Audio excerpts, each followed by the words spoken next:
സ്വർഗീയ സൈന്യത്തെ 7 വകുപ്പായിട്ടാണ് തിരിച്ചിരിക്കുന്നത്. അതങ്ങനെ നിൽക്കട്ടെ.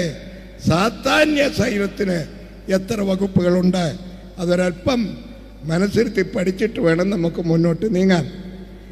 സാത്താന്യ സൈന്യത്തെ 4 വകുപ്പുകളായി തിരിച്ചിട്ടുണ്ട്.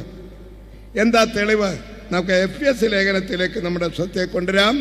എഫ്എസ് ലേഖനം 6-ാം അധ്യായം അതിൻ്റെ 12-ാമത് വാക്യം. നമുക്ക് പോരാട്ടമുള്ളത് ജഡരക്തങ്ങളോടല്ല, വാഴ്ചകളോടും അധികാരങ്ങളോടും ഈ അന്ധകാരത്തിന്റെ ലോകാധിപതികളോടും സ്വർലോകങ്ങളിലെ ദുഷ്ടാത്മസേനയോടും അത്രേ. 4 വകുപ്പുകളായിട്ട് സാത്താന്യ സൈന്യത്തെ തിരിച്ചിരിക്കുന്നു. 1 വാഴ്ചകൾ, 2 അധികാരങ്ങൾ, 3 ഈ അന്ധകാരത്തിലെ ലോകാധിപതികൾ, 4 സ്വർലോകത്തിലെ ദുഷ്ടാത്മസേനകൾ. ഇത് ഇതിനകത്ത് എഴുതിയിരിക്കുന്നതുകൊണ്ട് നമ്മൾ പലർക്കും കാണാപ്പാടമാണ്. ഇവരുടെയൊക്കെ പരിപാടി എന്താണെന്നൂടെ ഞാനൊന്ന് പറഞ്ഞ് മനസ്സിലാക്കി തരാം. വാഴ്ചകൾ ആരാണിവരെ? ഒറ്റ വാക്കിൽ പറഞ്ഞാൽ സ്ഥാപനങ്ങളിൽ കൂടിക്കൊണ്ടിരുന്നു കൊണ്ട് അതിശയങ്ങളും അത്ഭുതങ്ങളും പ്രവർത്തിച്ച് മനുഷ്യരെ താന്താങ്ങളിലേക്ക് തിരിക്കുന്ന ശക്തിവിശേഷങ്ങളാണ് വാഴ്ചകൾ. അല്പം കൂടെ വിസ്തരിക്കാം. ഈ വാഴ്ചകളെക്കുറിച്ച് ഞാൻ പറയുമ്പം പണ്ടത്തെ ഒരു മാർഗം കളിയുടെ പാട്ട് എനിക്ക് ഓർമ്മ വരികയാണ്. കോട്ടയംകാരിയാകുമ്പോൾ നിങ്ങൾക്കിത് അറിയാം. പണ്ട് നമ്മുടെ പിതാക്കന്മാരെയൊക്കെ തിരുവചനം പഠിപ്പിക്കാൻ സൺഡേ സ്കൂൾ ഒന്നും ഇല്ലാതിരുന്ന കാലത്ത് മാർഗം കളിയെന്നും പറഞ്ഞൊരു കളിയുണ്ടായിരുന്നു. എന്ന് പറഞ്ഞാൽ മാർഗം പഠിപ്പിക്കാനുള്ള കളി. അതിനകത്താണ് ആദത്തെ സൃഷ്ടിച്ചു ഏതേനിലാക്കി ദൈവം ഏകനായിരിക്കാതെ സ്ത്രീ വേണം കൂട്ടവന് നിദ്രയിലായതിൻ്റെ ആസ്തിയിലൊന്നെടുത്തു സ്ത്രീയാക്കി ചമച്ചവൾ കവ്വ എന്നു പേരുമിട്ടു. അങ്ങനെ അങ്ങോട്ട് പോവുക പാട്ട്. അപ്പം ഈ കൂട്ടത്തിൽ കുറച്ച് കാലങ്ങൾ പലതങ്ങോട്ട് കഴിഞ്ഞപ്പോൾ ഈ പാട്ടിനകത്തൊക്കെ മറ്റു പാട്ടുകൾ വന്നു കയറി. തിരുവചനത്തിലില്ലാത്ത പാട്ടും വന്നു കയറി. അപ്പോഴാണ് പുകൾപെരിയോർ പുതുപ്പള്ളി തന്നിൽ വാഴുന്ന പാൽവർണ്ണ കുതിരയിലേറി നാടാടാൻ പോയതു നേരം. പാൽവർണ്ണ കുതിരയിലേറി നായാടാൻ പോയത് നേരം താൻ അറിയാതുള്ളൊരു സർപ്പം കുതിരയുടെ കാലിൽ ചുറ്റി. പാട്ടെല്ലാം കൂടെ പാടുന്നില്ല. പാടണമെങ്കിൽ ഞാൻ മുമ്പേ പറഞ്ഞ പോലെ എൻ്റെ ടീം കൂടെ വേണം. അവർക്കാകുമ്പോൾ സംഗതി അറിയാം എവിടെ കൂടെ ഇത് കയറി വരുന്നെന്ന്. അപ്പോൾ നോക്കണം. പുകൾപെരിയോർ പുതുപ്പള്ളി തന്നിൽ വാഴുന്ന ഗീവർഗീസ്. എനിക്ക് മനസ്സിലായത് ഗീവർഗീസ് പുതുപ്പള്ളിയിലാണ് വാഴുന്നത്. പുതുപ്പള്ളിയിലെ വാഴ്ചയുടെ പേരാണ് ഗീവർഗീസ്. എന്താ അങ്ങനെ പറഞ്ഞത്? അത്യുന്നതൻ കൈപ്പണിയായതിൽ വാസം ചെയ്യുന്നില്ല. തെളിവ് അപ്പോസ്തല പ്രവൃത്തി 7-ാം അധ്യായം അതിന്റെ 47-ാമത് വാക്യം ഒന്ന് വായിച്ചേ കുഞ്ഞ്. ശലോമോൻ അവനൊരാലയം പണിതു. ശലോമോൻ അവനൊരാലയം പണിതു. അത്യുന്നതൻ കൈപ്പണിയായതിൽ വസിക്കുന്നില്ല താൻ. ഇവിടെ നാട്ടിലുള്ള സകല ദേവാലയങ്ങളെക്കാൾ പേരുള്ള യെരൂശലേം ദേവാലയമാ. അത് ഇസ്രായേലിലെ 3-ാമത് രാജാവായ ശലോമോനാൽ സ്ഥാപിക്കപ്പെട്ടതാ. അവന്റെ പിതാവായിരിക്കുന്ന 2-ാം രാജാവായിരുന്ന ദാവീദാണ് സംഗതികളെല്ലാം ക്രമപ്പെടുത്തി വെച്ചു കൊടുത്തത്. നീ അത് പണിയരുത്, നിന്റെ കൈ രക്തം നിറഞ്ഞിരിക്കുന്നു എന്ന് ദൈവം പറഞ്ഞതുകൊണ്ട് യുദ്ധമില്ലാത്ത കാലം നോക്കി യെരൂശലേം ദേവാലയം പണിയുവാൻ അവകാശം കിട്ടിയത് ശലോമോന. താൻ വളരെ അധ്വാനിച്ച് ആയിരക്കണക്കിന് ആളുകളെ നിർത്തി പണിയിച്ച ദേവാലയത്തെക്കുറിച്ച് സ്തേഫാനോസ് എന്ന 1-ാം രക്തസാക്ഷി സത്യം പറഞ്ഞ് ഏറുവാങ്ങിച്ച് ചത്തവൻ വിളിച്ചു പറയാണ്, ശലോമോൻ തനിക്കൊരാലയം പണിതു.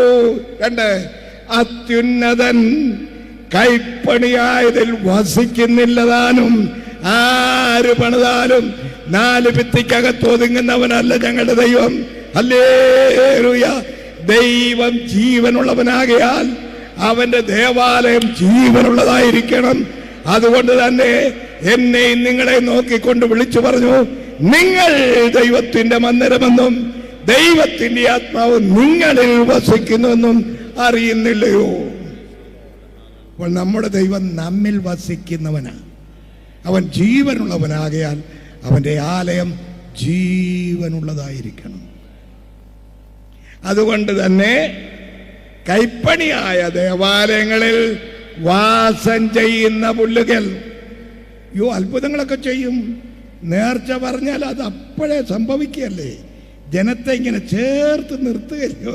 ഇന്നാളൊരു വല്യമ്മ മുറ്റത്തൂടെ അഴിഞ്ഞു പോയ പാമ്പിനെ, ഞാനവിടെ നിൽക്കുക, ഞാനൊരു വടിയെടുത്ത് പാമ്പ് എന്ന് പറയുമ്പോൾ ഞാനതിനെ അടിക്കാൻ കമ്പെടുത്തപ്പോൾ പള്ള എന്നോട് പറയാം, ഉദ്ദേശി അടിക്കല്ലേ. ഞാൻ ചോദിച്ചാ പള്ളിയിലെ പാമ്പാ, പള്ളിയിലെ പാമ്പാണെന്ന്. ഞാൻ ചോദിച്ചാൽ എന്തിനാ ഇങ്ങോട്ട് വന്നേ? ഒരു നേർച്ച പറഞ്ഞിട്ടുണ്ട്. ഗ്രേസി പോകുന്നതിന് മുമ്പ് പറഞ്ഞാന്ന്. ഗ്രേസി പോകുന്നതിന് മുമ്പ് പറഞ്ഞ. എന്നിട്ട് അമ്മ എന്നെയും മറന്നേച്ച് കുറച്ച് മണലെടുത്ത് എറിഞ്ഞിട്ട് പറയാം, പൊക്കോ അവൾ വരുമ്പോൾ കൊണ്ട് തന്നേക്കാം പൊക്കോളാൻ. ആ കുന്തിരാണ്ട് എങ്ങാണ്ടോട്ട് പോവുകയും ചെയ്തു. പള്ളിയിൽ പാമ്പ് വന്നാൽ പിന്നെ നീ എന്തിനാ അങ്ങോട്ട് പോകുന്നത്? പാമ്പ് നിന്നെ അവിടെ ഇട്ട് കടിക്കും.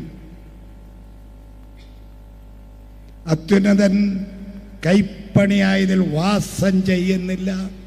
ഓരോരുത്തരെ ഓരോന്ന് പറഞ്ഞ് ചെലുത്തി പഠിപ്പിച്ച് ഈ ജനത്തെ മൊത്തം കൂടെ നരകത്തിലേക്ക് കൊണ്ടുപോകുന്ന വർഗമാണ് ഇന്ന് അവിടെ ഇവിടെ കണ്ടുകൊണ്ടിരിക്കുന്നത്.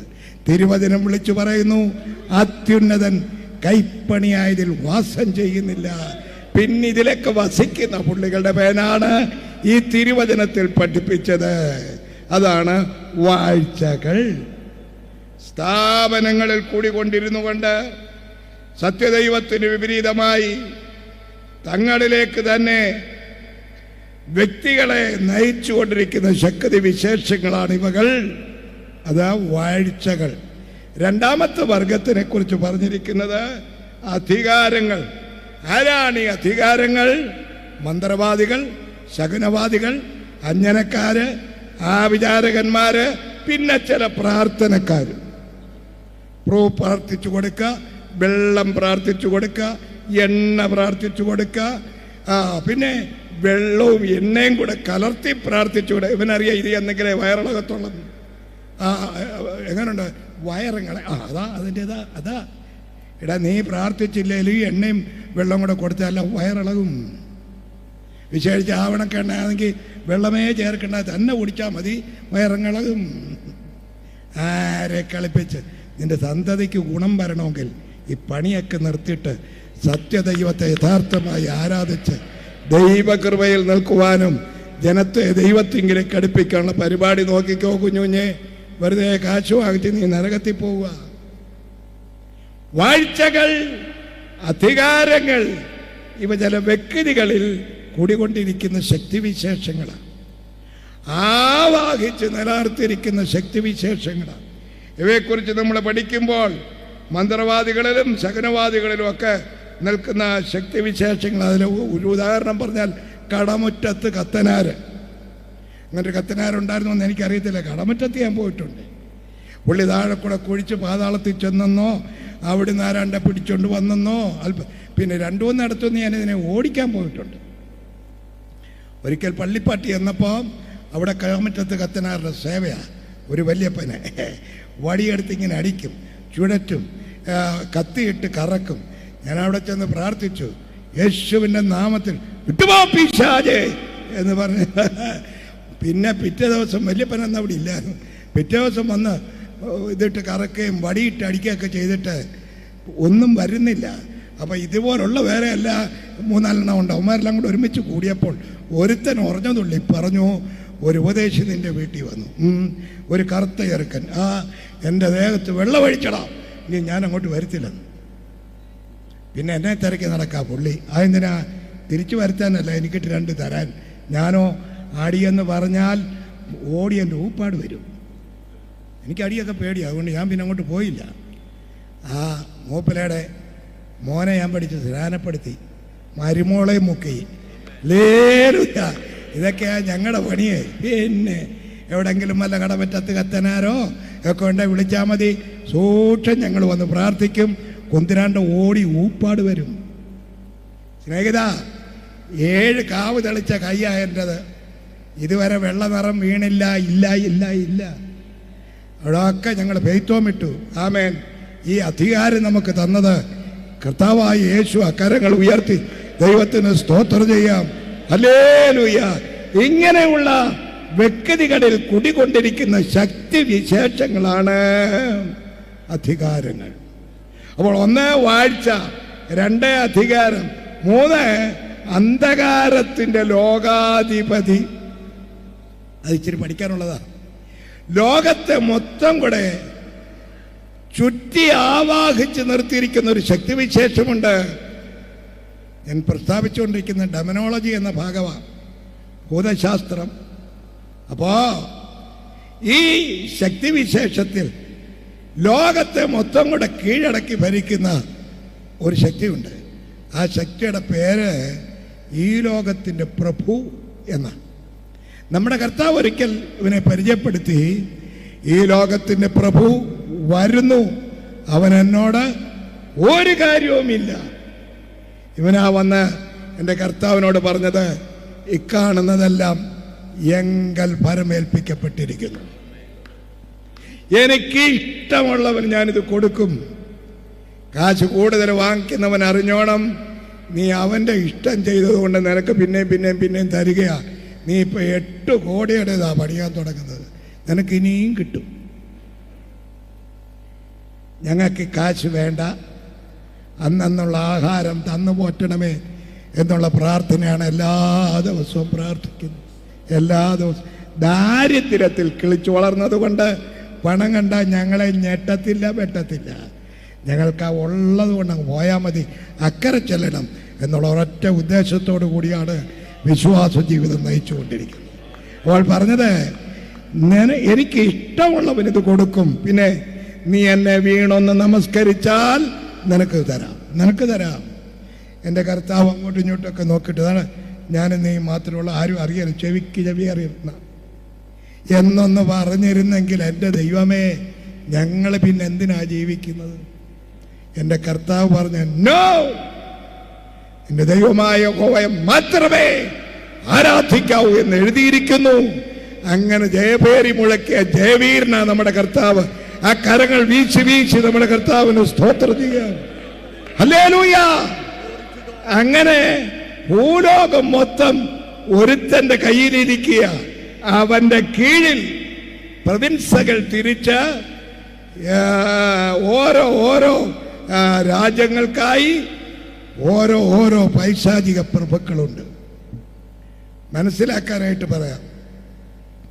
ദാനിയേലിന്റെ പ്രാർത്ഥന തടഞ്ഞതാരാ? ഉറക്കെ പറ. ഉറക്കെ പറയുന്നെന്താ? പാർസി രാജ്യത്തിന്റെ പ്രഭു. അത് അവിടുത്തെ രാജാവല്ല, പാർസി രാജ്യം മൊത്തം കൂടെ അടക്കി ഭരിച്ചുകൊണ്ടിരിക്കുന്ന ഒരു പ്രഭുവുണ്ട്. ഇന്ത്യ സാമ്രാജ്യത്തിനൊരു പ്രഭുവുണ്ട്. പേര് പറയാൻ എനിക്കറിയാം, ഇപ്പം പറയുന്നില്ല. ആരെങ്കിലും കുറച്ച് കഴിയുമ്പോൾ രഹസ്യമായിട്ട് വന്ന് ചോദിച്ചാൽ ഞാൻ പറഞ്ഞുതരാം. കാരണം വെറുതെ എന്തിനാ വഴക്കുണ്ടാക്കുന്നതിനാ? ഓരോ പ്രവിൻസുകളിലെ ഓരോ ഇടങ്ങളിൽ ഓരോ പൈശാചിക പ്രഭുവിൻ്റെ കീഴിലാണ്. അതിന് കീഴിൽ പഞ്ചായത്ത് തിരിച്ച്, താലൂക്ക് തിരിച്ച്, പഞ്ചായത്ത് സ്റ്റേറ്റ് തിരിച്ച് ഒക്കെ ആളുകളുടെ. ചുരുക്കി പറഞ്ഞാൽ ഓരോ പഞ്ചായത്തിനും ഓരോ പൈശാചിക പ്രഭുവുണ്ട്. പാമ്പാടിക്കൊരു പൈശാചിക പ്രഭുവുണ്ട്.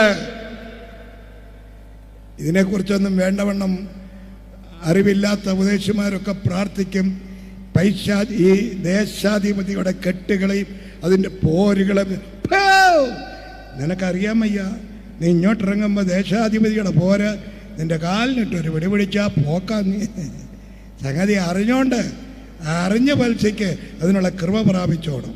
ചുരുക്കി പറഞ്ഞാൽ ഒരു വീടൊന്നൊക്കെ ഒരു കുടുംബച്ചാത്തൻ വീതമുണ്ട്.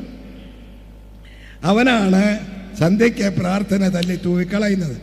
അവനാണ് ഭാര്യയും ഭർത്താവും കൂടെ തമ്മിൽ അടിയുണ്ടാക്കുന്നത്. അവനാണ് ഭാര്യയുടെ ചെവി പറഞ്ഞു കൊടുക്കടി, അവൻ തെക്കോട്ടല്ലയോ പോയത്, നീ നോക്കണം വടക്കുന്നേ വരുത്തുള്ളൂ. അവിടെ ഏലിയമ്മയുടെ വീട്. അപ്പോൾ ഇവിളിങ്ങനെ നോക്കിയിരിക്കുക, സൂക്ഷം വടക്കൂടാ വരുന്നത്. അറിയാം ഇതൊക്കെ ഞാൻ നേരത്തെ അറിഞ്ഞോണ്ടിരിക്കും. നീ ഒരുത്തിക്ക് നാശമുണ്ടാക്കുന്ന വെക്കുന്നതെല്ലാം നിന്റെ വീട്ടിലെ പൈശാചിക പോര് അല്ലെങ്കിൽ ബന്ധനമാണ്. ഇതറിഞ്ഞ് അതിനെ ഭത്സിച്ച് അതിന്മേൽ ജയം ഏറ്റെടുക്കാൻ പഠിക്കുന്നവരാണ് സാക്ഷാൽ പ്രാർത്ഥനക്കാർ. അല്ലാത്തവർ വെറുതെ മഞ്ഞുകൊള്ളുകയാണ്. അപ്പം നോക്കണം, ഓരോ വീടെന്നൊക്കെ ഓരോ പൈശാചിക പ്രഭു, അതിൻ്റെ കീഴിൽ ഓരോരുത്തരെ തെറ്റിക്കാൻ നടക്കുന്ന പിശാചികളുണ്ട്. വല്ലവിധേനെ കഴിയുമെങ്കിൽ വൃതന്മാരെ കൂടെ തെറ്റിക്കുവാൻ പിശാച് അവൻ്റെ സകല പണിയും ചെയ്യും. നമ്മെല്ലാവരെയും ഏതെങ്കിലും വിധത്തിൽ അവൻ്റെ കണിയിലകപ്പെടുത്താൻ പിശാച് ഓടിക്കൊണ്ടിരിക്കുക.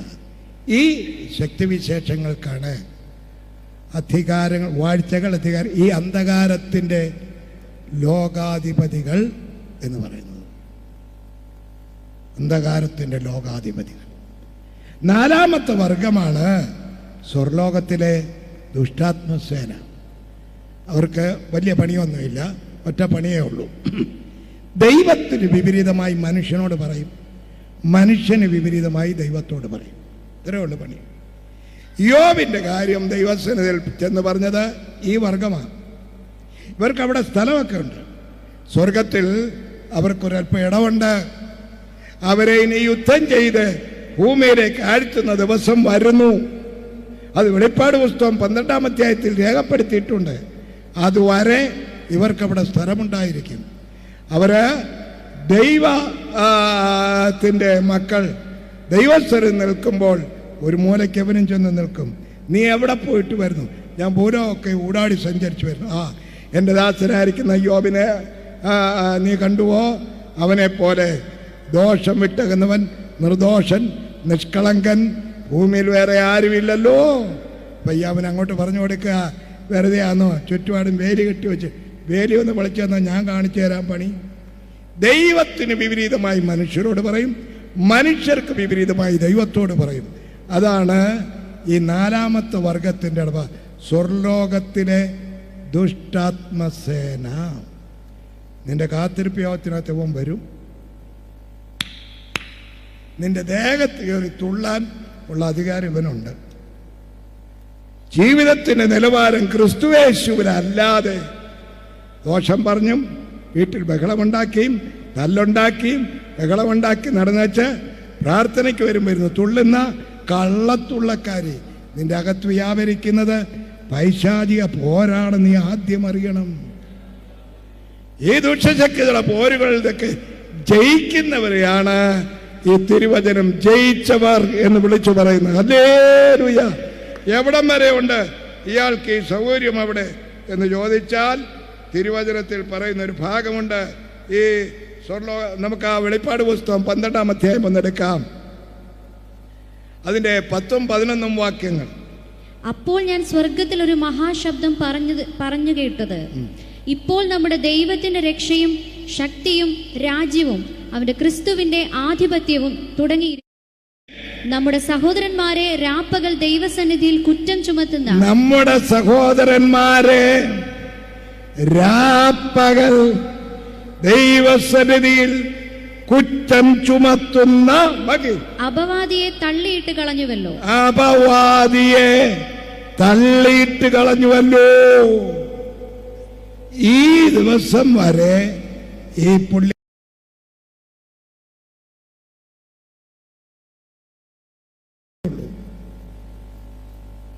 അപ്പോൾ വാഴ്ചകൾ, അധികാരങ്ങൾ, ഈ അന്ധകാരത്തിന് ലോകാധിപതികൾ, സ്വർലോകത്തിലെ ദുഷ്ടാത്മസേന, ഇവരുടെ എല്ലാം ലക്ഷ്യം ദൈവസഭയെ തകരാറിലേക്ക് കൊണ്ടുവരിക എന്നുള്ളതാണ്.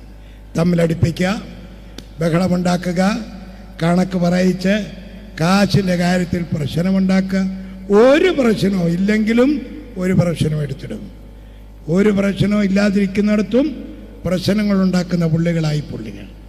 ഇവരെയാണ് സ്വർലോകത്തിലെ ദുഷ്ടാത്മസേന എന്നറിയുന്നത്. ദൈവമക്കളെ, ജീവിതത്തിൻ്റെ ഓരോ ചുവട് വയ്ക്കുമ്പോഴും ദൈവത്തിന് ഹിതമാവണ്ണം എനിക്ക് ജീവിക്കണം എന്നുള്ള ചിന്ത നമ്മുടെ അന്തരാത്മാവിലുണ്ടാകണം. ദൈവത്തിന് വിപരീതമായി പറയുന്ന ഒരൊറ്റ വാക്കിനും നമ്മൾ ചെവി കൊടുക്കാൻ പാടില്ല. ഏത് വിധേനെ നിന്നെ തെറ്റിക്കുവാൻ പിശാച് ഉത്സാഹിച്ചുകൊണ്ടിരിക്കുക. പിശാച് ഉപയോഗിക്കുന്ന ഏറ്റവും വലിയൊരു ഭാഗമാണ് ഈ പാട്ട്. ദൈവത്തിന് കൊള്ളരുതാത്ത പാട്ട് നമ്മുടെ ചെവി കേൾപ്പിക്കും. ഈ പാട്ടിനോട് പ്രിയമുള്ളവർ പെട്ടെന്നത് തപ്പും. പോകുന്ന വഴിക്കെല്ലാം ഈ പാട്ട് മൂളിക്കൊണ്ട് നടക്കും. എന്താണ് അതുകൊണ്ട് വിട്ടുമാറുന്നില്ല. എനിക്കൊരിക്കബദ്ധം പറ്റിയതാ. ഞങ്ങളുടെ അടുത്ത വീട്ടിലേക്ക് ചെന്നപ്പം അവരുടെ സന്ധ്യപ്രാർത്ഥന നടക്കുക. അവിടെ മനോഹരമായൊരു പാട്ട് കേട്ടു.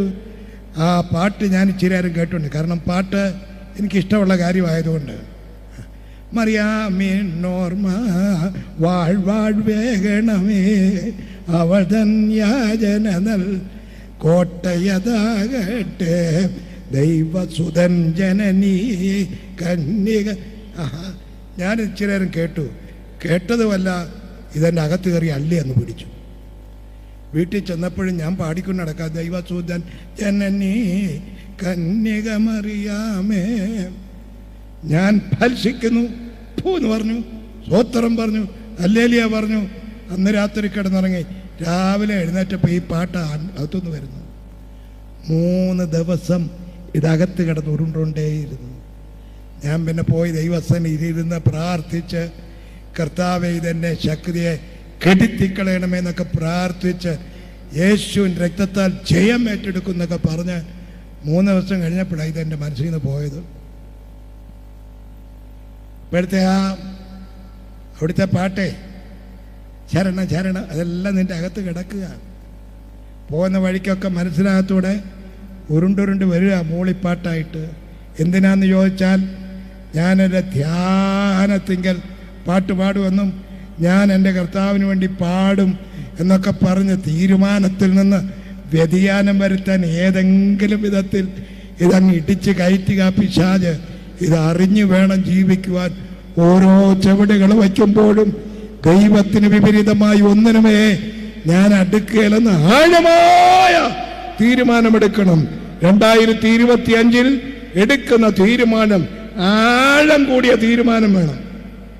അതെടുത്തു വേണം ദൈവസ്ഥലം നിൽക്കുവാൻ. ഈ ശക്തികൾ മൊത്തം നമുക്കെതിരായി പോരാടി വ്യക്തികളെ സഭയിൽ നിന്ന് പിടിച്ചു മാറ്റാൻ. ഇപ്പൊ ചിലർക്ക് അകത്തൊരു ചിന്ത, സഭായത്തിന് പോയേ ഒക്കൂ എന്നെന്തുവാ തെളിവ്? അതിനൊരു തെളിവുമില്ല. പിന്നെ ചിലർ ചെയ്യുന്നത് പോലെ നിങ്ങളുടെ സഭായോഗങ്ങളെ ഉപേക്ഷയായി വിചാരിക്കരുതെന്ന് വാക്യമുണ്ട്. അതൊന്നും ഒരു വിഷയമല്ല. സഭായോഗത്തിന് ഒരിക്കൽ പോയില്ല, പിറ്റേ ദിവസം വിചാരിച്ചു ഇന്നും പോകുന്നില്ല, പിന്നെ അടുത്ത ദിവസം പോകുന്നില്ല, പിന്നെ പോകുന്നതേ ഇല്ല. നിന്നെ പിന്മാറ്റത്തിൻ്റെ ചൂണ്ടയിട്ട് പിടിച്ച് കരയ്ക്ക് അടുപ്പിച്ചതാ. നീ ഓർത്തോണം, ഇന്ന് രാത്രി തിരിയണം. തിരിഞ്ഞിട്ട് ഞാൻ എൻ്റെ ആദിമ തീരുമാനത്തിലേക്കൊന്ന് മടങ്ങുന്നു എന്ന് പറഞ്ഞുകൊണ്ട് ആഴമായ പ്രതിഷ്ഠ ദൈവസ്ഥലത്തിലെടുക്കണം. സകല എണ്ണത്തെയും ഈ 4 വർഗം തിരുസഭയ്ക്കെതിരായി പോരാടി നിൽക്കുകയാണ്. ഏത് നിലയിലും നിന്റെ വിരുദ്ധ തെറ്റിക്കുവാൻ നോക്കി നിൽക്കുമ്പോൾ ഇതിൽ നിന്നെല്ലാം വിടുതൽ പ്രാപിച്ച് കാഹളത്തിന്റെ ശബ്ദത്തിങ്കൽ ഇവിടുന്ന് ഉയരത്തിലേക്ക് കടന്നു പോകുന്ന ഈ വലിയ ജനക്കൂട്ടത്തെ, ഈ ജനക്കോടികളെ അവന്മാര് പോട്ടെ എന്ന് പറഞ്ഞ് വിടും എന്ന് ധരിക്കരുത്. നിന്നെ ആയാറ് തടയും. ദുഷ്ടശക്തിയുടെ സംഘം ആയാറ് തടയുകയാ. ആരെ? തിരുസഭയെ. ഉയർത്തെത്തേറ്റ് പോകുന്നവരെയും രൂപാന്തരം പ്രാപിച്ചു പോകുന്നവരെയും അന്ത്യമത്സരമായി ആയാറ് തടയുമ്പോൾ അവിടെ നിന്ന് യുദ്ധം ചെയ്യുവാൻ നമ്മുടെ വാളുകൾ സാഹസത്തിന്റെ ആയുധങ്ങൾ അല്ല. അതുകൊണ്ട് തന്നെ സ്വർഗത്തിലെ സർവസംഘത്തിന്റെയും അധിപതിയായിരിക്കുന്ന മീഖായേൽ, സർവസൈന്യാധിപനായ മീഖായേൽ അവിടെ നിന്നുകൊണ്ട് അർക്കോസന്മാർ, ഐലന്മാർ, മോറോവാസന്മാർ, ഐരോവാസന്മാർ, മൗദ്വന്മാർ, സാനിത്തോലന്മാർ, സുൽത്തോനന്മാർ, ഇങ്ങനെ 7 വർഗം ദൂതന്മാർക്ക് കൊടുക്കുന്ന വേർഡ് ഓഫ് കമാൻഡ്, ഓർഡർ ആയിരിക്കും പ്രധാന ദൂതന്റെ ശബ്ദം. കരങ്ങൾ ഉയർത്തി ദൈവത്തിന് സ്തോത്രം ചെയ്യാം. നമ്മളെ കാത്ത് രക്ഷിച്ച് നമ്മുടെ കർത്താവിന്റെ മുമ്പിൽ കൊണ്ട് നിറക്കാൻ സ്വർഗീയ ദൂതന്മാർ അവിടെ നിറഞ്ഞിട്ട് അവിടെ യുദ്ധം നടക്കും. സ്വർഗത്തിൽ യുദ്ധം നടന്നു. പിശാച് അവരുടെ ദൂതന്മാരുമായി മീഖായേലും അവന്റെ ദൂതന്മാരുമായി പടവെട്ടും. അവിടെ പിശാചിന്റെ ദൂതന്മാരെ വെട്ടി ആഴ്ത്തേണ്ടതിന് വേണ്ടി സ്വർഗീയ ദൂതന്മാർ കൊടുക്കുന്ന വേർഡ് ഓഫ് കമാൻഡാണ് പ്രധാന ദൂതന്റെ ശബ്ദം. ഹല്ലേലൂയ! കർത്താവ് താൻ ഗംഭീരനാദത്തോടും 2 പ്രധാന ദൂതന്റെ ശബ്ദത്തോടും. ഇനി 3ാമത്തെ ശബ്ദത്തിലേക്ക് പ്രവേശിക്കുക. 3ാമത്തെ ശബ്ദം ദൈവത്തിന്റെ കാഹളം. എന്താ ദൈവത്തിന്റെ കാഹളം? എല്ലാരും ഒന്ന് എഴുന്നേറ്റേ.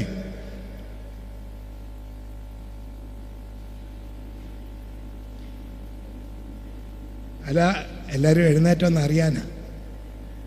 ഇരുന്നാട്ടെ. സ്തോത്രം. നിങ്ങളെ ഇങ്ങനെ അങ്ങ് ഇരുന്ന് കേട്ട് ഉറഞ്ഞു പോവും. അത് വരാതിരിക്കാനാ. എന്താ പ്രധാന ദൂതന്റെ ശബ്ദം എന്ന് നാം കേട്ടു. ഇനി അടുത്ത് പറയാൻ പോണത് ദൈവത്തിന്റെ കാഹളം. ദൈവത്തിന്റെ കാഹളം എന്ന വിഷയത്തെ വിശദീകരിക്കുവാൻ കാഹളത്തെ 3ആയി തരംതിരിക്കുന്നു. 3ാമത്തെ പഠനത്തിലേക്ക് പ്രവേശിക്കുക. 1 പഴയ നിയമകാഹളം, 2 പുതിയ നിയമകാഹളം, 3 അന്ത്യകാഹളം. നോട്ട് ചെയ്യുന്നവർ അങ്ങനെ ചെയ്തോണം. 1 പഴയ നിയമകാഹളം, 2 പുതിയ നിയമകാഹളം, 3 അന്ത്യകാഹളം.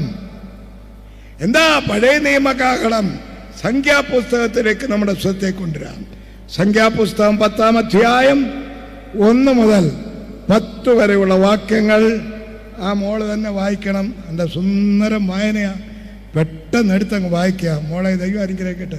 വായിച്ച മക്കളെ. യഹോവ പിന്നെയും മോശയോട് അരുളി ചെയ്തത് എന്തെന്നാൽ, വെള്ളി കൊണ്ട് 2 കാഹളം ഉണ്ടാക്കുക, അടിപ്പുപണിയായി അവയെ ഉണ്ടാക്കേണം. അവ നിനക്ക് സഭയെ വിളിച്ചു കൂട്ടുവാനും പാളയത്തെ പുറപ്പെടുവിപ്പാനും ഉതകേണം.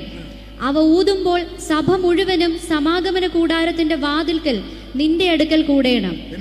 1 കാഹളം മാത്രം ഊതിയാൽ ഇസ്രായേലിന്റെ സഹസ്രാധിപന്മാരായ പ്രഭുക്കന്മാർ നിന്റെ അടുക്കൽ കൂടേണം. ഗംഭീരധ്വനി ഊതുമ്പോൾ കിഴക്കേ പാളയങ്ങൾ യാത്ര പുറപ്പെടേണം.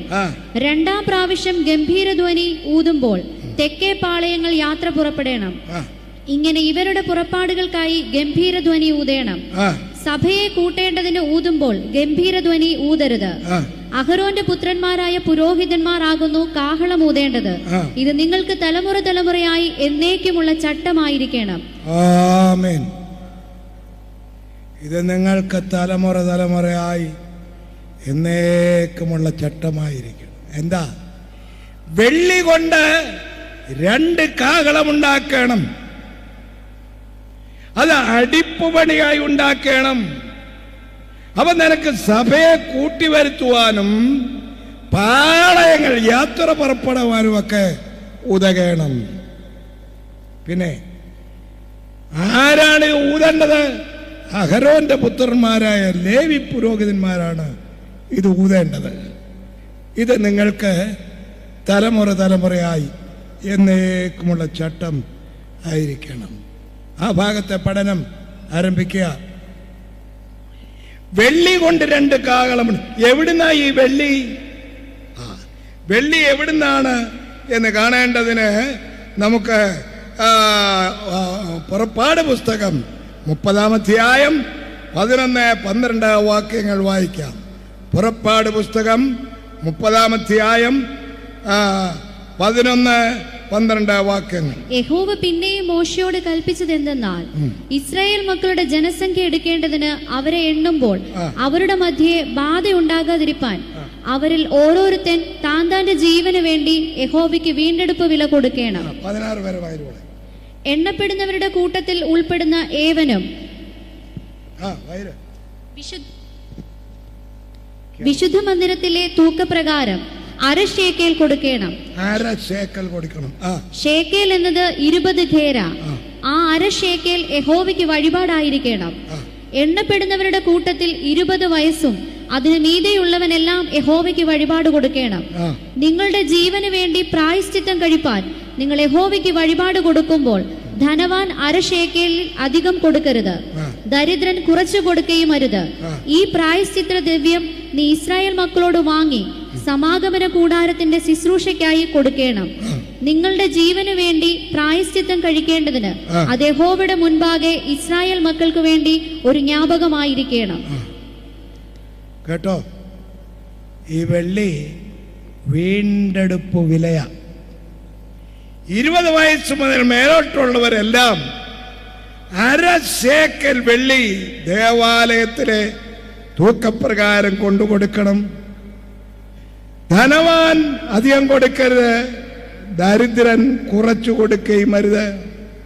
എന്ന് പറഞ്ഞാൽ ധനവാന്റെയും ദരിദ്രന്റെയും വീണ്ടെടുപ്പിന്റെ വില ഒരുപോലെ അല്ല. കാശ് കൂടുതലുള്ളവന്റെ വീട്ടിൽ കൂടെ കൂടെ അങ്ങ് സന്ദർശനവും, കാശില്ലാത്തവന്റെ വീട്ടിൽ വല്ലപ്പോഴും ഒരു സന്ദർശനം വെക്കുന്ന ഇന്നത്തെ ഇടപാടല്ല. ധനവാന്റെയും ദരിദ്രന്റെയും വീണ്ടെടുപ്പ് ദൈവസന്നിധിയിൽ ഒരേ വിലയാണ്. 20 ശേക്കൽ വെള്ളി കൊണ്ടു കൊടുക്കണം. അത് 1/2 ശേക്കൽ വെള്ളി കൊണ്ടു കൊടുക്കണം. അത് 20 വയസ്സ് മുതൽ മേലോട്ടുള്ള എല്ലാവരും കൊണ്ടു കൊടുക്കണം. ഈ വെള്ളിയിൽ നിന്നാണ് ഈ കാഹളം ഉണ്ടാക്കേണ്ടത്. ചുരുക്കി പറഞ്ഞാൽ വീണ്ടെടുപ്പ് വിലയിൽ നിന്ന് വേണം കാഹളമുണ്ടാക്കുവാൻ. എല്ലാവരും കയറി ഊതരുത്. ഊതേണ്ടത് ആരാണ്? ആ 8-ാം വാക്യം എന്താ പറയുന്നത്? 10:8 അഹരോന്റെ പുത്രന്മാരായ പുരോഹിതന്മാരാകുന്നു കാഹളം ഊതേണ്ടത്. എല്ലാവരും കയറി ഊതരുത്. ഇത് ഊതാൻ നല്ലതാണ്. ഞാനൊന്ന് ഊതട്ടെ. നീ ഊതിയാ ശരിയാകത്തില്ല ആശാനെ, നിനക്കറിയത്തില്ല എങ്ങനെ ഊതണ്ടെന്ന്. പിന്നെ കാശ് കിട്ടുന്നിടത്ത് എല്ലാം കയറി ഊതുന്ന പുള്ളികളുണ്ട്. നിന്നെ എടുത്തിട്ടില്ല. ആരൂതണം? പുരോഹിതന്മാർ കാഹളം ഊതണം. അഹരോന്റെ പുത്രന്മാർ. ഈ അഹരോന്യ പുത്രന്മാരെ കുറിച്ച് പഠിക്കുമ്പോൾ ലേവി ഗോത്രക്കാരാ. ലേവി ഗോത്രക്കാർക്ക് ചില പ്രത്യേകതകളുണ്ട്. ഒന്നാമത്തെ പ്രത്യേകത ശപിക്കപ്പെട്ട വർഗമാ. ഉൽപ്പത്തി പുസ്തകം 48-ാം അധ്യായം എടുക്കാം. ഉൽപ്പത്തി പുസ്തകം 48-ാം അധ്യായം അതിൻ്റെ 49-ാം അധ്യായം അതിൻ്റെ 5-ാമത് വാക്യം ഒന്ന് വായിച്ചോട്ടെ. ശിമയോനും ലേവിയും സഹോദരന്മാർ. ആദ്യം മുതലൊന്ന് വായിച്ചാലും കുഴപ്പമില്ല. രൂപേനേ, നീ എൻ്റെ അതേ അപ്പന്മാര് ചാകുന്നതിന് മുമ്പ് മക്കളെ അനുഗ്രഹിക്കുന്നത് നല്ലതാ. അപ്പന്മാര് ചാകുന്നതിന് മുമ്പ് മക്കളെ അനുഗ്രഹിക്കണമെങ്കിൽ അപ്പൻ വീട്ടിൽ കിടന്ന് ചാകണം. അല്ല വെന്റിലേറ്ററിൽ കിടന്ന് ചാത്താൽ ആരെ അനുഗ്രഹിക്കത്തുമില്ല, ഉള്ള കാശ് പോത്തേ ഉള്ളൂ. ഇപ്പൊ കാശുണ്ടാക്കാൻ ചെയ്തു വെച്ചേക്കുന്ന പണിയാണ്. ചത്ത് കഴിയുമ്പോൾ പറയട അതിനകത്തോട്ട് കെട്ടിയിട. അതെന്തിനാ ഇങ്ങനെ ഇടിക്കണം എന്ന് പറഞ്ഞാൽ ആൾക്ക് ജീവനുണ്ടെന്നറിയണം. എത്ര ദിവസം കിടക്കുന്നു അത്രയും ദിവസത്തെ ലക്ഷങ്ങൾ അങ്ങ് എഴുതി വാങ്ങിക്കാൻ. പണ്ട് അങ്ങനെ അല്ലായിരുന്നു. അപ്പൻ വീട്ടിൽ കിടന്ന് ദൈവത്തോട് സംസാരിച്ച് മക്കളെ അനുഗ്രഹിച്ചൊക്കെ മരിക്കുന്ന മുൻ തലമുറ. അപ്പോൾ യാക്കോബ് മരിക്കുന്നതിന് മുമ്പ് തൻ്റെ തലമുറയെ അനുഗ്രഹിക്കുക. ഓരോരുത്തരെ ഇങ്ങോട്ട് അടുത്ത് വിളിച്ചു. ആദ്യം വിളിച്ചത് ആദ്യജാതനായ രൂപേനെ. രൂപേനെ, നീ എൻ്റെ ആദ്യജാതൻ, എൻ്റെ സൃഷ്ടിയുടെ വൈശിഷ്ട്യവും ബലത്തിന്റെ വൈശിഷ്ട്യവും തന്നെ. ആയിരുമോളെ, വെള്ളം പോലെ തുളുമ്പുന്നവനെ നീ ശ്രേഷ്ഠനാകയില്ല. കണ്ടോ, വെള്ളം പോലെ തുളുമ്പുന്നവനെ നിനക്ക് ഗുണം വരുത്തില്ലടാ. അത് അവന് കിട്ടിയ അനുഗ്രഹം. അതിന്റെ കാരണം അവിടെ വായിക്കുന്നുണ്ട്. ഇപ്പൊ ഞാൻ വായിപ്പിക്കുന്നില്ല, തന്നെ ഇരുന്ന് വായിച്ചു പഠിച്ചോണം. എല്ലാ വാക്യവും എല്ലായ്പ്പോഴും അങ്ങ് ഉറക്കെ വായിക്കാൻ നോക്കിയല്ല. അപ്പൊ നോക്കണം, രൂപേനെ അനുഗ്രഹിച്ചു. അത് കഴിഞ്ഞിട്ടുള്ള അനുഗ്രഹമാണ് 5-ാം വാക്യത്തിൽ വായിച്ചത്. ശിമയോനും ലേവിയും സഹോദരന്മാർ. അവന്മാർ രണ്ടുപേരും സഹോദരന്മാർ. അവരുടെ വാളുകൾ സാഹസത്തിന്റെ ആയുധങ്ങൾ. എന്നുള്ളമേ അവരുടെ മന്ത്രണങ്ങളിൽ കൂടരുതേ. എന്മനമേ അവരുടെ യോഗത്തിൽ ചേരരുതേ. തങ്ങളുടെ കോപത്തിൽ മതി മതി മതി, അത് ബാക്കി വീട്ടിൽ പോയി വായിച്ചു. എന്നുള്ളമേ അവരുടെ യോഗത്തിന് പോകരുതേ. എന്നുള്ളമേ അവരുടെ മന്ത്രണത്തിൽ ചേരരുതേ. അയ്യോ, വലിയപ്പായി കൈവച്ച് ഈ പിള്ളേരെ ശപിക്കാനുള്ള കാരണം എന്താ? കാരണം ഞാൻ പറഞ്ഞുതരാം. ഇവർക്കൊരു പെങ്ങളുണ്ട്. അവിടെ പേര് 2 അക്ഷരേ ഉള്ളൂ. ദി, അടുത്ത അക്ഷരം പറ, ന, ദീന. 2 അക്ഷരേ ഉള്ളൂ. 2 അക്ഷരേ ഉള്ളൂ. എവളൊരു ദിവസം അപ് ടു ഡേറ്റ് ഡ്രസ് ചെയ്ത് എക്സ്ട്രാ വയലറ്റ് ക്രമീകരണങ്ങളൊക്കെ ഉണ്ടാക്കി ഒരൊറ്റ പിടിയിൽ വിട്ടു. എന്തിനാന്ന് ചോദിച്ചാൽ ദേശമൊന്ന് ചുറ്റിക്കണ്ടു വരാനാണ്. കനാൻ ദേശത്തൊരു ചെറിയ ഒരു ഓപ്പറേഷൻ, വട്ടം കറങ്ങി അങ്ങനെ കറങ്ങി അവസാനം എവിടെ കറങ്ങി ആ ദേശത്തിൻ്റെ തലവൻ്റെ മോനെ എവിടെ അങ്ങ് കറങ്ങി ഇഷ്ടപ്പെട്ടു. ഇന്നൊക്കെയാണ് സോഷ്യൽ മീഡിയക്കകത്തൊക്കെ വന്നേനെ അങ്ങനെ റോസി പറഞ്ഞത് തെറ്റാണ്, റോസി പറഞ്ഞത് ശരിയാണ് വരും.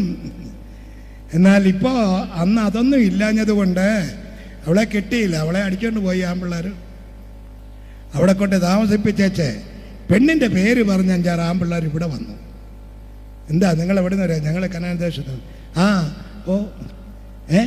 ഓ എൻ്റെ പെണ്ണങ്ങോട്ട് വന്നല്ലോ. അവിടെ ഉണ്ട്, അത് പറയാനാ ഞങ്ങൾ. ഞങ്ങൾക്ക് ഇഷ്ടപ്പെട്ടു, അതുകൊണ്ട് കല്യാണം കഴിപ്പിച്ച് തരണം.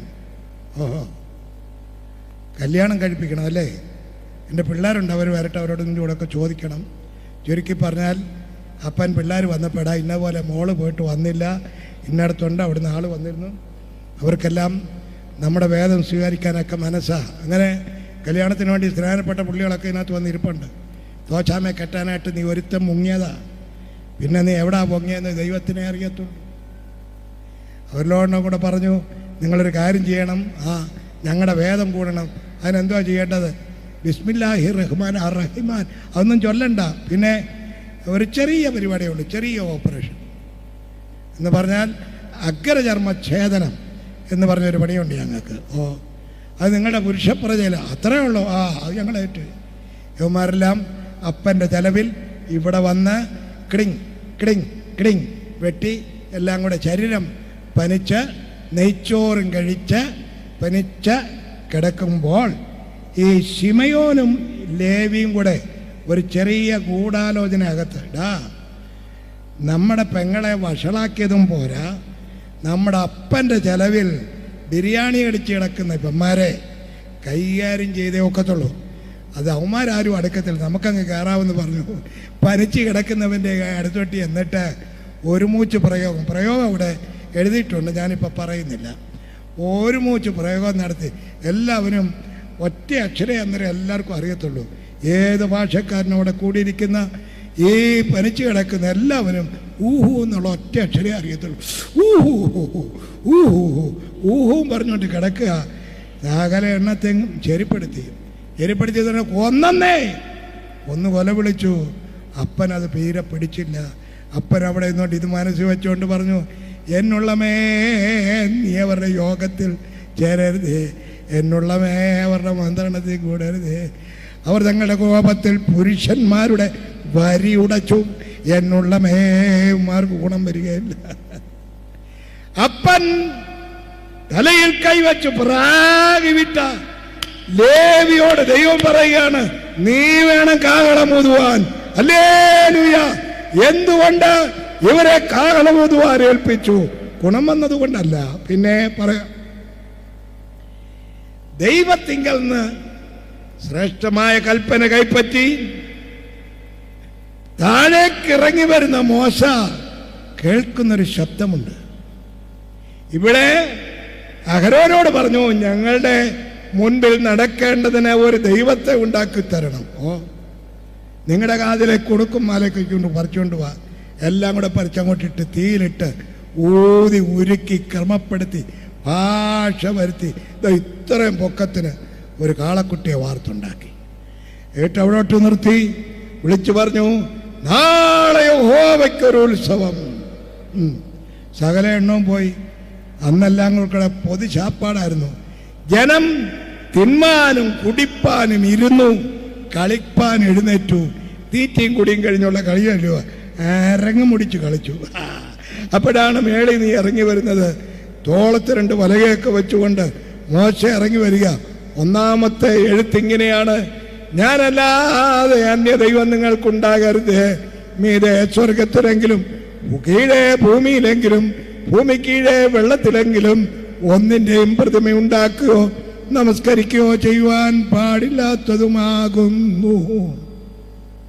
ഇറങ്ങി ഇങ്ങോട്ട് വന്നപ്പോൾ യോശുവ പറഞ്ഞു, പാളയത്തിൽ ശബ്ദമുണ്ട്, അത് ജയിച്ചാർക്കുന്നവരുടെ ആരവമല്ല, പിന്നെ തോറ്റോടുന്നവരുടെ നിലവിളിയുമല്ല, പ്രതിഗാനം ചൊല്ലുന്ന ശബ്ദമാണ് കേൾക്കുന്നത്. ചെന്നപ്പം സകല എണ്ണം കൂടെ വട്ടമിട്ട് നിന്ന് ഈ അഹരോൻ മുമ്പിലറ്റം അങ്ങനെ ഇതെല്ലാം ചൊല്ലിക്കൊടുക്കുന്നതും പണി നടത്തി കൊടുക്കുന്നതും, ഞങ്ങളെ മിസ്രൈമിൽ നിന്ന് വിളിച്ചുകൊണ്ട് വന്ന ദൈവമേ, കാളക്കുട്ടിയെ അടിച്ച് ആരാധിച്ച് പുകച്ച് ആരാധിക്കുക. മോശ ഇത് കണ്ടിട്ട് കയ്യിലിരുന്ന ആ പലക താഴോട്ടൊറ്റ ഏറ് ഓടച്ചു.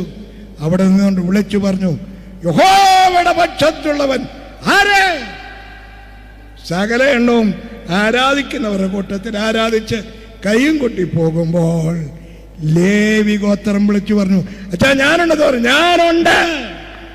ഞാനുണ്ട് ആരാധനയ്ക്ക് വേണ്ടി, സത്യാരാധനയ്ക്ക് വേണ്ടി ഞാനുണ്ട് എന്ന് വിളിച്ചു പറയുന്നവനെ ദൈവം നോട്ടമിടും.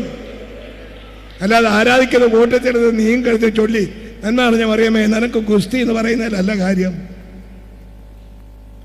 സത്യാരാധനയ്ക്ക് വേണ്ടി ഞാനുണ്ട്, ഇറങ്ങടാന്ന് പറഞ്ഞു. ഇറങ്ങി എടറാ വാളെന്ന് പറഞ്ഞു, എടുത്തു. ഒരറ്റത്തുനിന്ന് വെട്ടിക്കോളാൻ പറഞ്ഞു. മുഖം നോക്കരുത്, കാച്ചിയറാല്ലത്തിനും അഴിച്ചു പിടിച്ച് 3000 എണ്ണത്തിന്റെ തല തൊണ്ണാൻ തെറിക്കുമ്പോൾ അവിടെ കിടന്ന് തെറിച്ച് അടിച്ച് തകർത്തുന്നേ. സ്വർഗത്തിലെ ദൈവം പറഞ്ഞു, കൊള്ളാം, നീ വേണം കാഹളം ഊതുവാൻ. ശപിക്കപ്പെട്ടവനെങ്കിലും കാഹളം ഊതുവാൻ ദൈവം നിന്നെ തെരഞ്ഞെടുത്തത് ആരാധനയ്ക്ക് വേണ്ടി. നീ തയ്യാറായി അത് കണ്ടുകൊണ്ട് നിൽക്കുക. നമ്മുടെ ദൈവം സത്യാരാധനയ്ക്ക് വേണ്ടി ചുവട് വെച്ച നിന്നെ തമ്പുരാൻ നോട്ടമിട്ടിരിക്കുകയാ. ദൈവിക വെളിപ്പാടിന് വേണ്ടി പ്രാർത്ഥിക്കുന്ന സമയമെടുക്കുന്ന നിന്നെയാ ദൈവം നോട്ടമിട്ടിരിക്കുന്നത്. പ്രാർത്ഥിക്കുന്ന അമ്മയുടെ വയറ്റിലാ പ്രവചിക്കുന്ന മക്കളുണ്ടാകുന്നത്. ഉദാഹരണം, ശമൂവേൽ പ്രവാചകൻ, ഹന്ന പ്രാർത്ഥിച്ചു, ദൈവം അവൾ കൊടുത്ത കൊച്ചൻ പ്രവാചകനായി മാറി. ഹല്ലേലൂയ. അല്ല, ടി വി കണ്ടുകൊണ്ടിരിക്കുന്ന അവിടെ അകത്തല്ല പ്രവാചകൻ ഉണ്ടാകുന്നത്. നീ ഗുണം വരണമെങ്കിൽ നീ ഈ ദിവസങ്ങൾ ഈ 2025 കംപ്ലീറ്റ് ചേഞ്ച് ആക്കണം. സകല ടൈം ടേബിൾ മാറ്റണം. പ്രാർത്ഥനയ്ക്ക് പ്രത്യേകം സമയമെടുക്കണം. ഹല്ലേലൂയ. അവരെ അങ്ങോട്ട് വിളിച്ചാക്കി പറഞ്ഞത്, നീ വേണം കാഹളം ഊതുവാൻ. ആര്?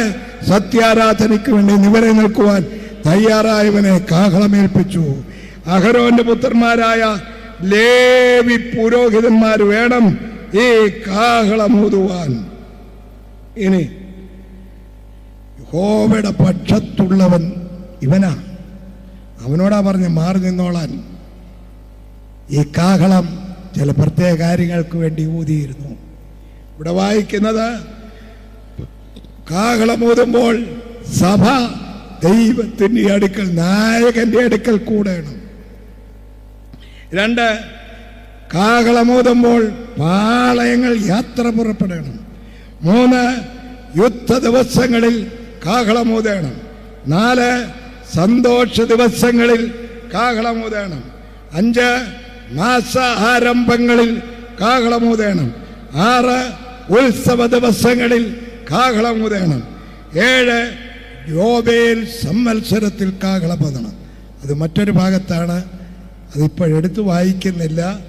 കുറിക്കുന്നവരുണ്ടെങ്കിൽ കുറിച്ചുകൊള്ളട്ടെ. ലേവ്യ പുസ്തകം 25-ാം അധ്യായം 9-10 വാക്യങ്ങളിൽ, ലേവ്യ പുസ്തകം 25-ാം അധ്യായം 9-10 വാക്യങ്ങളിൽ യോബേൽ സംവത്സരത്തിൽ കാഹളമൂതണമെന്നും എഴുതിയിട്ടുണ്ട്. അതെന്തിനാണെന്ന് ചോദിച്ചാൽ, അടിമകളുടെ വിടുതലിന് വേണ്ടി. അതുവരെ നുകം കഴുത്തിൽ വെച്ചുകൊണ്ടിരിക്കുന്നവൻ യോബേൽ സംവത്സരത്തിലെ കാഹളം ഊതിക്കഴിയുമ്പോൾ നുകക്കയർ പൊട്ടിച്ച് നുകത്തിൻ്റെ കൈ ഒടിച്ചിട്ട് അവൻ്റെ സ്വാതന്ത്ര്യത്തിലേക്ക് പോകണം. ഇതാണ് കാഹളത്തിൻ്റെ ഇടപാട്. ഇങ്ങനെ കാഹളം ഊതി ഊതി ഊതി പഴയ നിയമത്തിൻ്റെ കാഹളം തലമുറയായി ഊതിക്കൊണ്ടിരുന്നപ്പോൾ പുതിയ നിയമത്തിൻ്റെ കാഹളം രംഗപ്രവേശനം ചെയ്തു. അതെങ്ങനെയായിരുന്നു എന്നാ ഇനി പറയാൻ പോണത്. കേൾക്കണോ? പറഞ്ഞുതരാം. എല്ലാവരും പെന്തക്കോസ്ത് ദിവസത്തിൽ ഒരുമിച്ച് ആ ആലയത്തിൽ, അവരുടെ ദേവാലയത്തിൽ കൂടി വന്ന് പെരുന്നാൾ ആചരിച്ചു കൊണ്ടിരിക്കുമ്പോൾ അവിടെ അല്ലാതെ മറ്റൊരു സ്ഥലത്ത് മറ്റൊരു മുഴക്കമുണ്ടായി. ഹല്ലേലൂയ! അവർ ഇരുന്നിരുന്ന വീട് മുഴുവൻ നിറച്ചു. ഒരു വലിയ ആഹ്ലാദം, ഒരു വലിയ ശബ്ദം അവിടെ മുഴങ്ങുകയായി. വായിക്കാം. പുതിയ നിയമകാഹളം, അപ്പോസ്തല പ്രവൃത്തി 2-ാം അധ്യായം 14 മുതൽ 16 വരെയുള്ള വാക്യങ്ങൾ. അപ്പോൾ പത്രോസ് 11 പേരോട് കൂടെ നിന്നുകൊണ്ട് ഉറക്കെ അവരോട് പറഞ്ഞത്, യഹൂദ പുരുഷന്മാരും യെരൂശലേമിൽ പാർക്കുന്ന എല്ലാവരുമായുള്ളവരെ, ഇത് നിങ്ങൾ അറിഞ്ഞിരിക്കട്ടെ. എന്റെ വാക്ക് ശ്രദ്ധിച്ചുകൊള്ളുവീൻ. നിങ്ങൾ ഊഹിക്കുന്നത് പോലെ ഇവർ ലഹരി പിടിച്ചവരല്ല. പകൽ 3-ാം മണി നേരമേ ആയിട്ടുള്ളുവല്ലോ. ഇത് യോവേൽ പ്രവാചകൻ മുഖാന്തരം അരുളി ചെയ്തത് അതെന്തെന്നാൽ. 37, 38, 39. ഇത് കേട്ടിട്ട് അവർ ഹൃദയത്തിൽ കുത്തുകൊണ്ട് പത്രോസിനോടും ശേഷം അപ്പോസ്തലന്മാരോടും, സഹോദരന്മാരായ പുരുഷന്മാരെ, ഞങ്ങൾ എന്ത് ചെയ്യേണ്ടു എന്ന് ചോദിച്ചു. പത്രോസ് അവരോട്, നിങ്ങൾ മാനസാന്തരപ്പെട്ട് നിങ്ങളുടെ പാപങ്ങളുടെ മോചനത്തിനായി ഒരുത്തൻ യേശുക്രിസ്തുവിന്റെ നാമത്തിൽ മോചനത്തിനായി നിങ്ങൾ മാനസാന്തരപ്പെട്ട് നിങ്ങളുടെ പാപങ്ങളുടെ മോചനത്തിനായി ഓരോരുത്തൻ യേശുക്രിസ്തുവിന്റെ നാമത്തിൽ സ്നാനമേൽപ്പി. എന്നാൽ പരിശുദ്ധാത്മാവ് എന്ന ദാനം ലഭിക്കും.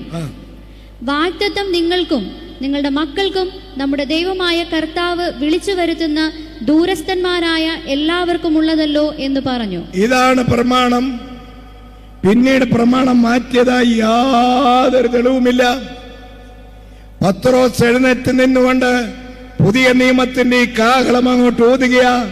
പഴയ നിയമത്തിൽ ശപിക്കപ്പെട്ട ലേവ്യ ഗോത്രം ഊതിയതുപോലെ ഇവിടെ കടൽക്കോരികളായ സാധാരണക്കാരിൽ നിന്ന് താഴെക്കിടയിൽ കിടക്കുന്ന കടൽക്കോരികളും ചുങ്കക്കാരും കൂടിയ ഈ വർഗം അവർ നിന്നുകൊണ്ട് കാഹളമോതുകയായി. വന്നവരുടെ ചോദ്യം, സഹോദരന്മാരായ പുരുഷന്മാരെ, ഞങ്ങൾ എന്ത് ചെയ്യണം? ഉത്തരം, നിങ്ങൾ മാനസാന്തരപ്പെടണം. നിങ്ങൾ ഓരോരുത്തൻ യേശുക്രിസ്തുവിന്റെ നാമത്തിൽ സ്നാനമേൽക്കണം. നിങ്ങൾ പരിശുദ്ധാത്മാവിനെ പ്രാപിക്കണം. പുതിയ നിയമസഭയുടെ ഉപദേശം അങ്ങോട്ട് ഇട്ടുകൊടുത്തപ്പോൾ അവന്റെ വാക്ക് കൈക്കൊണ്ടവർ അന്ന് സ്നാനമേറ്റു. അതോടൊന്ന് വായിച്ച മോളെ താഴെ ഭാഗം. അവന്റെ വാക്ക് കൈക്കൊണ്ടവർ അവന്റെ വാക്ക് കൈക്കൊണ്ടവർ സ്നാനമേറ്റു. അന്ന് 3000-ഓളം പേർ അവരോട് ചേർന്നു. അടിക്കുറിപ്പിട്ടോണം 3000. പഴയ നിയമം ഇവിടെ ഇറങ്ങി വന്നപ്പോൾ 3000 എണ്ണത്തിന്റെ തലവീശി. പുതിയ നിയമം വന്നപ്പോൾ 3000 എണ്ണത്തെ മുക്കിക്കയറ്റി. ഹല്ലേലൂയ! അങ്ങനെ അന്ന് സഭ നായകനായ ക്രിസ്തുവിന്റെ അടുക്കൽ കൂടി.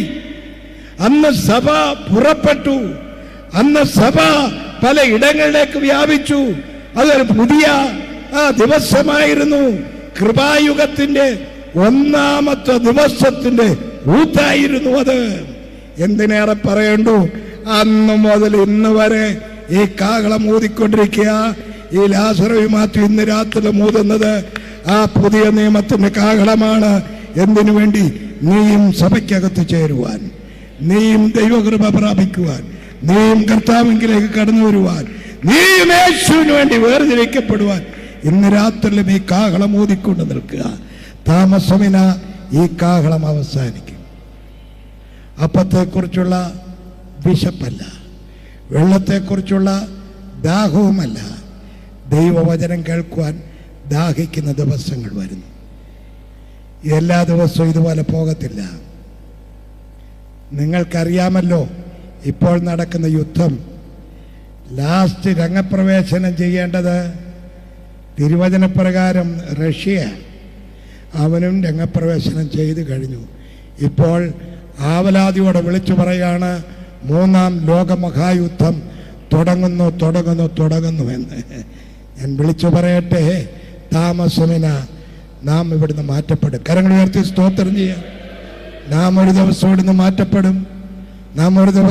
മാറ്റപ്പെടും. അതിൻ്റെ സമയം എപ്പോഴാണെന്ന് ഒരു പിടിയുമില്ല. അതിനെക്കുറിച്ച് പറഞ്ഞിരിക്കുന്നത് കാഹളം ധ്വനിക്കും, മരിച്ചവർ അക്ഷയരായി ഉയർക്കും, ജീവനോട് ശേഷിക്കുന്നവർ രൂപാന്തരപ്പെടും. 1 കൊരിന്ത്യർ 15-ാം അധ്യായം 52-ാമത് വാക്യം. നാം എല്ലാവരും നിദ്ര കൊള്ളുകയില്ല, എന്നാൽ കാഹളനാദത്തിങ്കൽ പെട്ടെന്ന് കണ്ണിമയ്ക്കുന്നിടയിൽ നാം എല്ലാവരും രൂപാന്തരപ്പെടും. കാഹളം ധ്വനിക്കും, മരിച്ചവർ അക്ഷയരായി ഉയർക്കുകയും നാം രൂപാന്തരപ്പെടുകയും ചെയ്യും. ഇനി കേൾക്കണേ, ആ 54 മുതൽ 57 വരെയുള്ള വാക്യങ്ങൾ കൂടെ. ഈ ദ്രവത്വമുള്ളത് അദ്രവത്വത്തെയും, ഇതിന്റെ സാധ്യതയാ പറയുന്നത്. ഈ ദ്രവത്വമുള്ളത് അദ്രവത്വത്തെയും, ഈ മർത്യമായത് അമർത്യത്തെയും, ഈ മർത്യമായത് അമർത്യത്തെയും ധരിക്കുമ്പോൾ മരണം നീങ്ങി ജയം വന്നിരിക്കുന്നു എന്നെഴുതിയ വചനം നിവൃത്തിയാകും. മരണം നീങ്ങി ജയം വന്നിരിക്കുന്നു എന്നെഴുതിയ വചനം നിവൃത്തിയാകും. പിന്നെ ഹേ മരണമേ, നിന്റെ ജയം എവിടെ? ഹേ മരണമേ, നിന്റെ വിഷമുള്ള എവിടെ? അത് ഉയർത്തെഴുന്നേറ്റ് മുകളിലേക്ക് പോകുന്ന വിശുദ്ധന്മാർ വിളിക്കുന്ന മുദ്രാവാക്യമാ. ഹേ മരണമേ, നിന്റെ ജയം എവിടെ? ഹേ മരണമേ, നിന്റെ വിഷമുള്ള എവിടെ? ആർത്തു മുകളിലേക്ക് കയറിയ.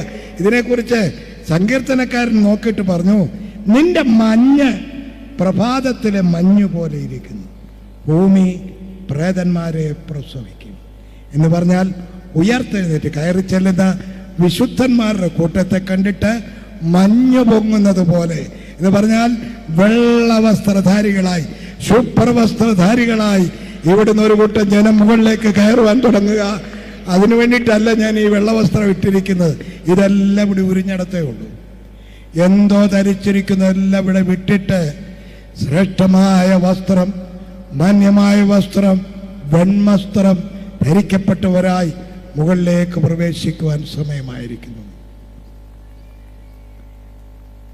വെള്ളവസ്ത്രം ധരിച്ചുയർത്ത വിശുദ്ധ സംഘമത്, വെള്ളവസ്ത്രം ധരിച്ചുയർത്ത വിശുദ്ധ സംഘമതി, ചേർന്നിൻ സവിദേവം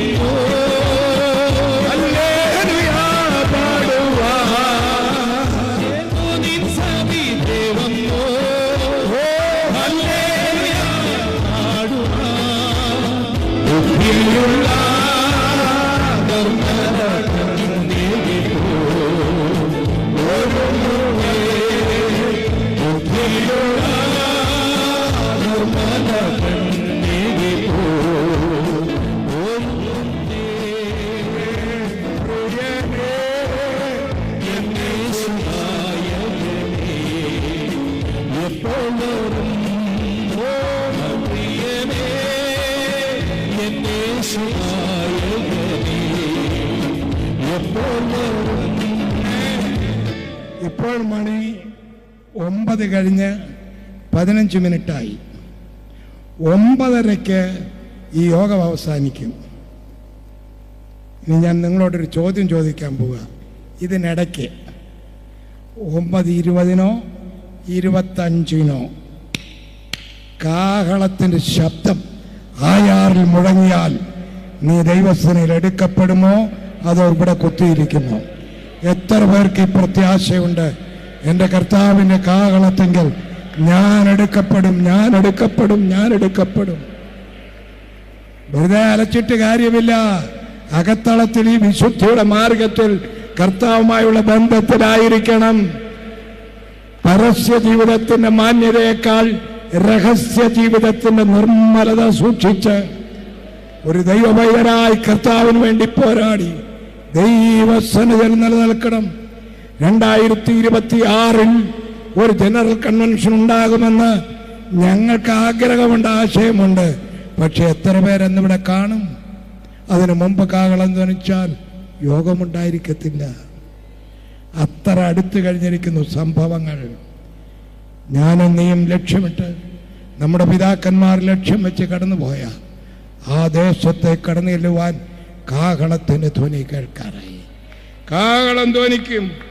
ആ ദ്രവത്വമുള്ളത് അദ്രവത്വത്തെ പ്രാപിക്കും. ഈ മർത്യമായത് അമർത്യതയെ ധരിക്കും.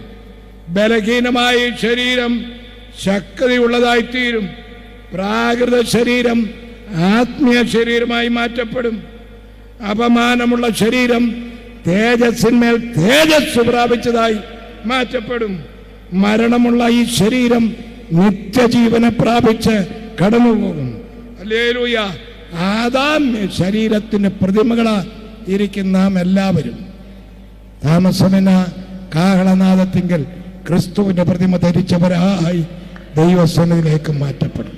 എത്ര പേർക്ക് ഇന്ന് രാത്രി പ്രത്യാശയുണ്ട്? ഇന്ന് രാത്രി കാഹളം ധ്വനിച്ചാൽ, കിടക്കപ്പായിൽ വെച്ച് കാഹളം ധ്വനിച്ചാൽ, ഞാൻ ധരിച്ചിരിക്കുന്നതൊക്കെ അവിടെ കിടക്കും, ഞാൻ എൻ്റെ കർത്താവിൻ്റെ രാജ്യത്തിലേക്ക് കടന്നു പോകും. എത്ര പേർക്ക് ഇന്ന് രാത്രി പ്രത്യാശയുണ്ട്? പ്രത്യാശയുള്ളവർ മാത്രം കരങ്ങൾ ഉയർത്തുന്ന സ്തോത്രം ചെയ്ത്. പ്രത്യാശയില്ലാത്ത നിങ്ങളെ പ്രത്യാശയിലേക്ക് കൊണ്ടുവരുവാനാണ് ഇങ്ങനെയുള്ള യോഗങ്ങൾ ഞങ്ങൾ ക്രമീകരിച്ചിരിക്കുന്നത്. ഇന്ന് രാത്രിയിൽ യേശുവിനോട് പറയുവാൻ നിന്റെ നാവിൽ ചില വാക്കുകളുണ്ടായിരിക്കണം. കർത്താവെ, അങ്ങനെക്ക് വേണ്ടി മരിച്ചു, അടക്കപ്പെട്ടു, ഉയർത്തെഴുന്നേറ്റു, എനിക്ക് വേണ്ടി പിതാവിൻ്റെ മഹിമയുടെ വലതുഭാഗത്ത് പക്ഷപാതം ചെയ്യുന്നു. എന്നെ ചേർക്കുവാൻ അങ്ങ് കാഹളനാദവുമായി കടന്നു വരും എന്ന് ഞാൻ വിശ്വസിക്കുന്നു. എന്നെ അവിടുത്തെ മകനായി മകളാക്കി തീർക്കണമേ എന്ന് മനസ്സാക്ഷി കൊണ്ടൊരഞ്ഞ് ഈ വാക്കുകൾ കർത്താവിനോട് പറയണം. പ്രാർത്ഥനയ്ക്കായി കണ്ണുകളെ അടയ്ക്കാം. ദുബന മനാശിഖരാധിനിക്ക് ഇനി ആരും കണ്ണു തുറക്കത്തില്ല, ആരും എഴുന്നേൽക്കത്തുമില്ല. നിനക്ക് വേണ്ടി ചെലവ് ചെയ്തവൻ അടുത്തു വന്ന് നിൽക്കുക, രക്തം തന്നവൻ അടുത്തു നിൽക്കുകയാണ്. ഹല്ലേലൂയ. ചെലവ് ചെയ്തവൻ അടുത്തു വന്ന് നിൽക്കുകയാണ്. അവനോടൊരു വാക്ക് പറയുവാൻ നമ്മൾ എത്ര പേർക്ക് കഴിയും? Praise the Lord. എല്ലാ കണ്ണുകളും അടച്ച് ഹൃദയത്തിൻ്റെ അന്തർഭാഗത്ത് നിന്ന് ആ ശബ്ദങ്ങൾ ഉയരട്ടെ, ഞരക്കത്തിൻ്റെ വാക്കുകൾ ഉയരട്ടെ. എൻ്റെ കർത്താവേ, എനിക്ക് വേണ്ടി രക്തമൂറ്റിയവനെ, ഹല്ലേലൂയ, ഞാൻ അങ്ങേ സ്തുതിക്കുന്നു എന്ന് പറഞ്ഞുകൊണ്ട് പ്രാർത്ഥിക്കേ. എൻ്റെ കർത്താവ് എനിക്ക് വേണ്ടി രക്തമൂറ്റിയെന്ന് ഞാൻ വിശ്വസിക്കുന്നു. അങ്ങേ എൻ്റെ രക്ഷിതാവും കർത്താവുമായി ഏറ്റെടുക്കുന്നു. ഞാനൊരു ദൈവ പൈതലായി തീരുവാൻ എന്നെ തന്നെ ഏൽപ്പിക്കുന്നു. പാട്ടുകാരൊക്കെ പ്രാർത്ഥിക്കേ. പാട്ട് പാടിയതുകൊണ്ട് സ്വർഗത്തിൽ പോകണമെന്നില്ല. നിങ്ങളിവിടെ വന്നത് എങ്ങനെയാണെന്നും തിരിച്ചു പോകുന്നത് എങ്ങനെയാണെന്നും ഒക്കെ എനിക്കറിയാം. കാരണം ഞാനിത് നടത്തിക്കൊണ്ടിരുന്നവനാണ്. ഈ ദൈവരാജ്യത്തിന് ഓഹരിക്കാരനാകണം, കർത്താവിൻ്റെ രാജ്യത്തിന് കൊള്ളാവുന്നവളാകണം. ഇല്ലെങ്കിൽ ഇതുകൊണ്ട് യാതൊരു പ്രയോജനമില്ല. കർത്താവിൻ്റെ ഗംഭീരനാദം, പ്രധാന ദൂതൻ്റെ ശബ്ദം, ദൈവത്തിൻ്റെ കാഹളത്തോടും കൂടെ സ്വർഗത്തിൽ നിറങ്ങി വരികയും ക്രിസ്തുവിൽ മരിച്ചവർ മുൻപ് ഉയർത്തെഴുന്നേൽക്കുകയും ചെയ്യും. അനേക അമ്മച്ചിമാർ ഉയർത്തെഴുന്നേറ്റ് പോകും. ഇവിടെ നടക്കുന്ന കുഞ്ഞുങ്ങൾ ഇവിടെ കിടന്ന് അടുത്ത വിലാപത്തിലേക്ക് പ്രവേശിക്കുകയാകും. ചിലർ ഇവിടുന്ന് മാറ്റപ്പെടും, ചിലർ ഇവിടെ തന്നെ നിൽക്കും. എന്തിനേറെ പറയണ്ടു? പാട്ടും പ്രാർത്ഥനയുമുള്ള പല വീടുകളിലെയും പലതും പോകത്തില്ല. കാരണം ഇവൻ്റെ അകത്തിരിക്കുന്നത് ദൈവിക വിചാരങ്ങളല്ല. ദൈവം നിന്റെ മനസ്സിനെ നന്നായി അറിയുന്നു. ഈ രാത്രി താഴ്മയോടെ ദൈവസനിൽ താഴ്ത്തി ഏൽപ്പിക്കുക. ഈ യോഗം നിങ്ങൾക്ക് വേണ്ടി ദൈവം ഒരുക്കിയതാ. ഈ മീറ്റിംഗ് നിങ്ങൾക്ക് വേണ്ടി ദൈവം ഒരുക്കിയതാ. ഈ ജനറൽ കൺവെൻഷൻ നിങ്ങളുടെ വീണ്ടെടുപ്പിന് വേണ്ടി ദൈവം ഒരുക്കി തന്നതാ. താഴ്മയോട് ദൈവസനിൽ പ്രാർത്ഥിക്കുക. കർത്താവെ, ഈ വർഷം കൂടെ എനിക്ക് കാണുവാൻ അവസരം തന്നല്ലോ, ഈ കൺവെൻഷനിൽ ഞാൻ കൂടിയല്ലോ. ഇന്ന് രാത്രി ദൈവവചന എന്നോടാണ് സംസാരിച്ചത്, ഞാൻ അങ്ങേ ഏറ്റെടുക്കുമെന്ന് പറഞ്ഞുകൊണ്ട് ദൈവകരങ്ങളിലേക്ക് ഏൽപ്പിച്ച് പ്രാർത്ഥനയ്ക്കായി നമ്മെ ഏൽപ്പിക്കാം. എല്ലാ കണ്ണുകളും അടച്ച് ദൈവത്തോട് പ്രാർത്ഥിക്കൂ. നിനക്ക് വാ തന്ന ദൈവം, സംസാരിക്കാൻ കഴിവില്ലാത്ത എത്ര പേര് നമ്മുടെ ഇടയിലുണ്ട്. നിനക്ക് സംസാരിക്കാൻ അനുവാദമുണ്ട്, നിനക്ക് സംസാരിക്കാൻ കഴിവുണ്ട്. നിന്റെ നാക്ക് ചീത്ത വിളിക്കാനുള്ളതല്ല, അന്യർക്ക് വേണ്ടി ദൂഷി പറയാനുള്ളതല്ല, ദൈവത്തെ സ്തുതിക്കുവാനുള്ളതാണ്. ഇന്ന് രാത്രിയിൽ ഏറ്റെടുക്കണം കർത്താവിനെ. എൻ്റെ യേശുവേ, ഇന്ന് രാത്രി ഞാൻ അങ്ങേ ഏറ്റെടുക്കുന്നു. കാഹളം ഇന്ന് രാത്രി ധ്വനിച്ചാൽ എനിക്കും അങ്ങയോടുകൂടെ പോരുവാൻ താല്പര്യമുണ്ട്. എന്നെ ഏറ്റുകൊള്ളണമെന്ന് പ്രാർത്ഥിക്കൂ. എല്ലാ നാവുകളും അനങ്ങട്ടെ, എല്ലാ നാവുകളും ദൈവത്തെ സ്തുതിക്കട്ടെ. Hallelujah, hallelujah, hallelujah, hallelujah.